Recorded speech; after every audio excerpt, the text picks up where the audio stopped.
and welcome to another episode of Diaries of a Desi Dog, a mini series. Indian dogs top my list when it comes to choosing a pet, and this mini series is an attempt to showcase the same, that Indian dogs are no less than any other breed. In the last episode, I told you the story of how Sundari came home. I was on cloud 9 and I was very happy that she was home, and she was galloping around everywhere, very interested, looking all over the place, sniffing and very curious and active. She would follow me everywhere I go, wagging her tail and jumping around. It was great fun. So day 1 was all about familiarizing her to the surroundings. So I would take her to every room and show her the home and show her the place around. And believe me, potty training starts right from the minute the pup comes home, because pups cannot hold it in longer. So they need to be taken out to pee once in every 2 to 3 hours at least. They need to be lifted and taken. If they have an accident in the house, do not beat them, do not scold them. It is not their fault. They do not know human ways. They need to be acclimatized to everything. So we need to teach them very patiently. So day 1 was over like that, and she was a very happy, hungry dog. She ate very well, and we had great fun. Everyone in our family were very happy to see her. My grandmother was the first person to see her, and she was thrilled. And then my parents saw it as well. So it was great fun. Day 1 just passed by, and so did day 2.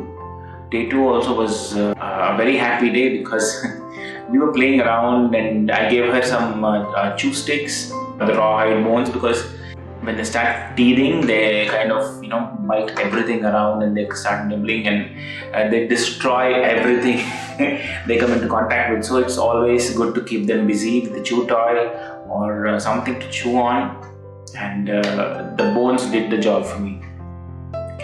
And now came day 3. Day 3 passed by the same way, and in the evening of day 3, almost at around 7:30, I was about to feed the pup, and Sundari did not eat at that point of time. And I thought, fine, that's okay, let's wait for an hour or 2 and then feed her again. It was around 10 o'clock in the night, and still she did not eat. And that is when she had her first episode of vomiting. And I just browsed online, and I came to know that it's okay if the pup skips a meal. It's not a big deal in animals, but it should not go without drinking water for an entire day. That is a warning sign. Nevertheless, I thought I would take her out to the vet the next morning. And on day 4 in the morning at around 11 o'clock, I went to the vet, a clinic in Banjara Hills.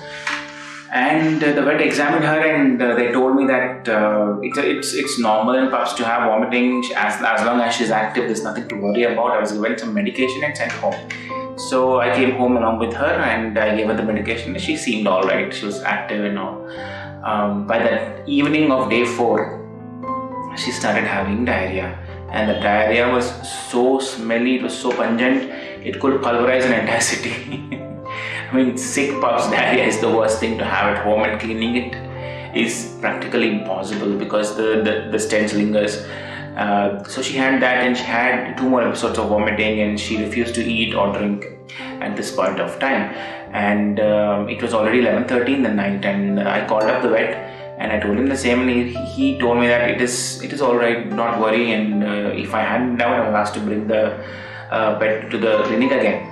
So the next day, first thing in the morning at around 9:30, I took her to the clinic again, and they examined her. And by this time, she's developed a fever, and she did not drink anything in the morning as well. It was almost 20 hours since she last had something to drink.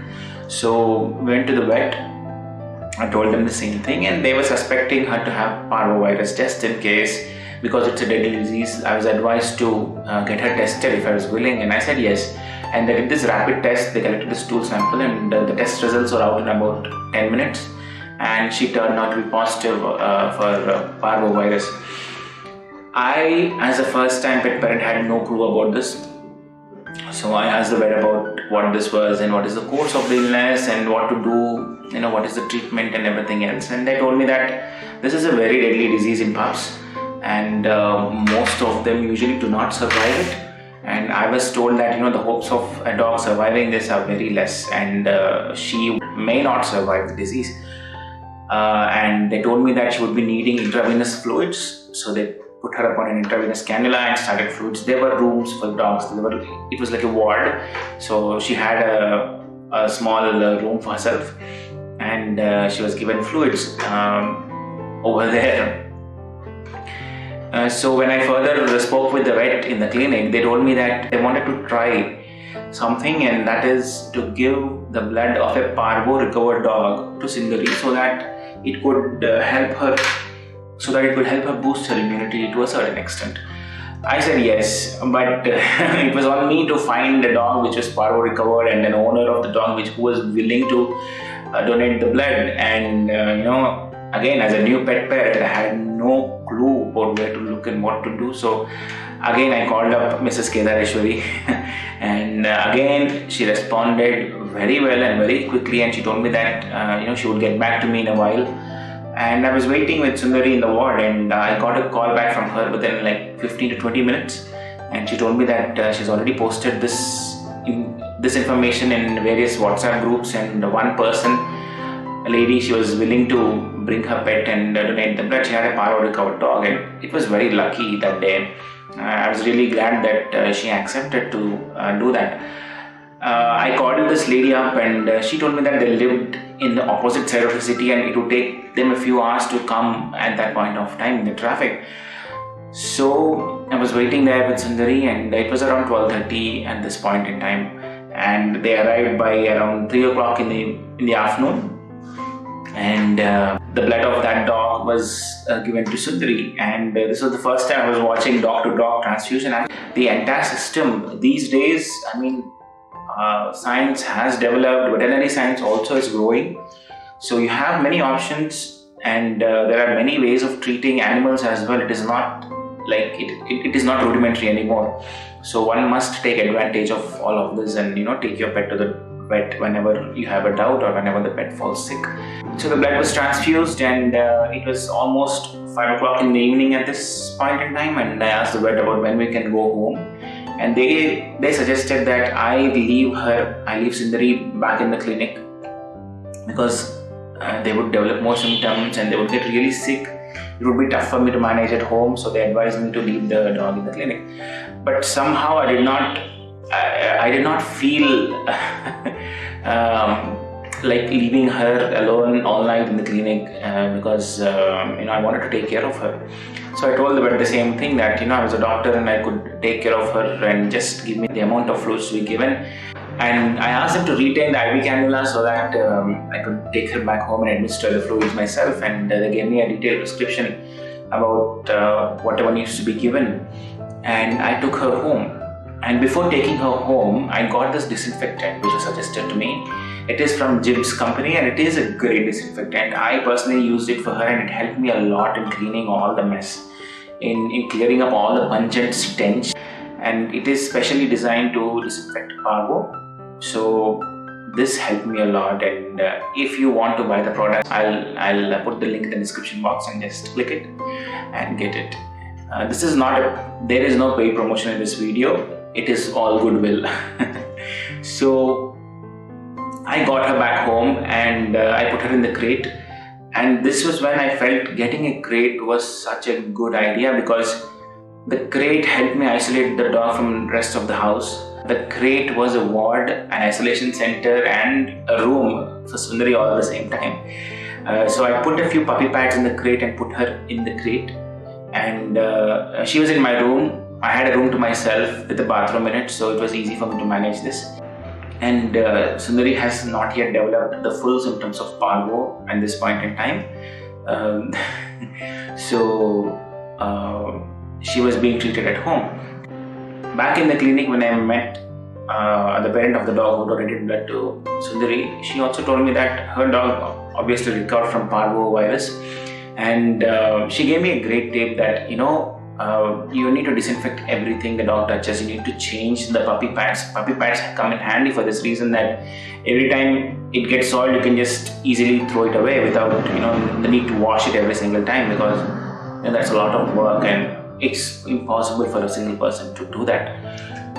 So that is what she told me. Use the puppy pads and discard them every time it gets soiled, or every day, and to clean the dog every time she has an episode of loose stools and all of that. So I was doing that with all the disinfectants I had in povidone iodine and other things.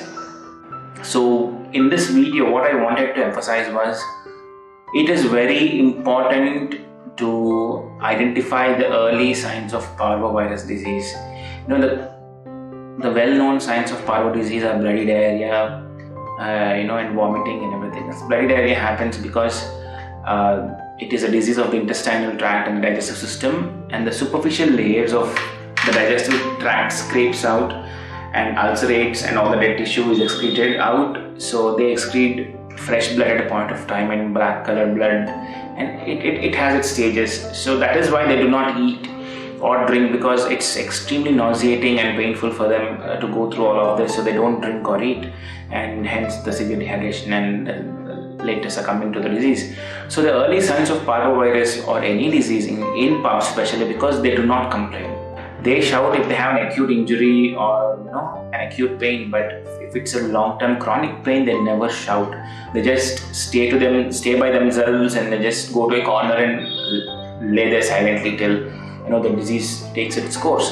So it's very important for us as pet parents to observe the behavior of the animal and to guess or to predict what is going on just through observation. It is a difficult task, but it is not impossible. When you observe them carefully, one can usually know what's happening with them. So the early signs of any disease in any puppy is that they won't be active. They become lethargic. That is the number one sign, because if the pup has been playing all around for the past couple of days and suddenly she's not doing it, you must suspect there's something going on. Do not neglect it thinking that she's just sleepy or she's just lazy or something like that. It is not like that. It's always better to be safe than be sorry. So that is one of the first early warning signs. The second one is refusal to eat and refusal to drink water. So as I said before, if the pup does not eat a meal, or if it skips a meal, it is not a big deal, because animals in the wild also, they are used to that. They do not need to eat every single meal of the day. Once in a while, if they skip a meal, it's alright. But if she is completely not eating, if they do not drink water for almost a day, that is a warning sign for us, right? So if they don't drink water, if they're not eating, if they are very lethargic, if they're dehydrated. So the signs of dehydration in puppies is also the same as humans, like dry lips and dry mouth, along with a dry nose, because the nose of the pup should always be moist, because they keep licking it, right? So once the nose is dry, it means that they either have a fever or they are dehydrated. So these are the early symptoms for us to observe before any signs show. So by the time, especially in a disease like this, by the time the actual symptoms show up, it might already be too late, or the puppy might take a longer time to recover from the disease. So it's always better to observe these early signs and then take it to the vet, because if it's observed early, if it is diagnosed early, the chances of survival of the pup improve greatly.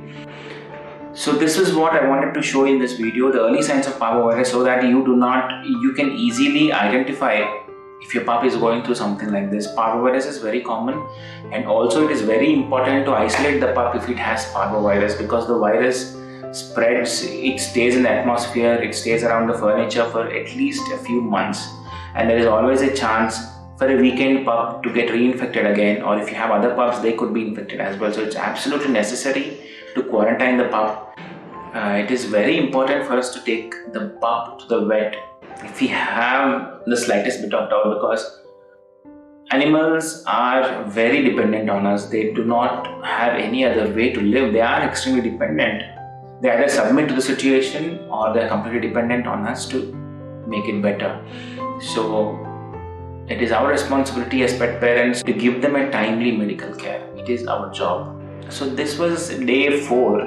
This was still day 4 when we got Sundari back, and she developed terrible diarrhea and vomiting, and she was not eating or refusing to eat. She was being given intravenous fluids. So in the coming days, she has developed a full-blown symptoms of parvovirus. She was also not spared of the disease. And in the next episode, we would see how we could give treatment at home based on the advice of the vet and also based on my online research about the disease. And we will see that in the following episodes about how she recovered and how she has come out of Parvo virus. This video was quite serious because the topic we are dealing with is a very deadly disease. So that's all for today's episode. Please tap the like button, share the video with your friends and family, and subscribe to the channel for the love of animals. There are a lot of animals on the street in need of a good home. So please extend a helping hand and adopt and don't shop. See you again on coming Saturday. Stay safe, take care, and bye-bye.